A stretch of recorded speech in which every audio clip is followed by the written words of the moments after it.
November মাস শুরু হয়ে গেল, পুজো প্রায় সবই শেষ। প্রায় কি, সবই পুজো শেষ। দুর্গা পুজো থেকে জগদ্ধাত্রী পুজো সব কটা শেষ হয়ে গেছে। আর এই পুজোর কটা দিন প্রত্যেকটা ফ্যামিলিতেই আমাদের মতন মনে হয় একটু সব কিছু রুটিনের বাইরে চলে যায়, মানে এদিক ওদিক টাইমিং, ছুটি ছাটা থাকে, ঘুম থেকে একটু দেরিতে ওঠা হয়।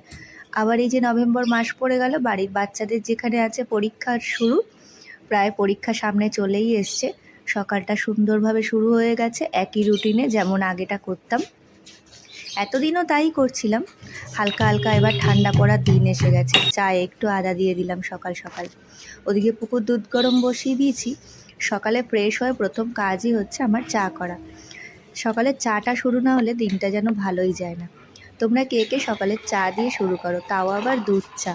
আমার লিকার চা সত্যি বলতে একদমই খেতে ভালো লাগে না, তাই আমরা দুধ চাটাই বেশি খাই। আমি সকালেই একবারই চা খাই, আবার বিকেলে একবার, তাও পরিমাণটাও খুব কম। অনেকটা চা আমি আবার খাই না। দেখতেই পাচ্ছ ওই ছোট্ট কাপটা আমার, স্টিলের গ্লাসে চিনি ছাড়া চাটা মার। আর এটা হচ্ছে পুকুর দুধ। তিনি এখন ঘুমাচ্ছেন, তাকে গিয়ে তুলতে হবে। একটা জানলা আমি খুলেছি, আর একটা জানলা তার জন্য রেখে দিতে হবে। সে ওটা খুলবেন, তাকে তোলা হয়েছে।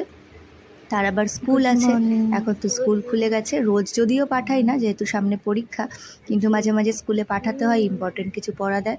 আর ঘুম থেকে ওঠার সময় তাকে এতখানি আদর করে ঘুম থেকে তুলতে হয়, নইলে আবার তার নাকি মুড নষ্ট থাকে। তোমাদের বাড়ির বাচ্চাদের কার কী খবর অবশ্যই কিন্তু জানিও। আর ছোট্ট এই শর্টটা কেমন লাগলো অবশ্যই জানিও।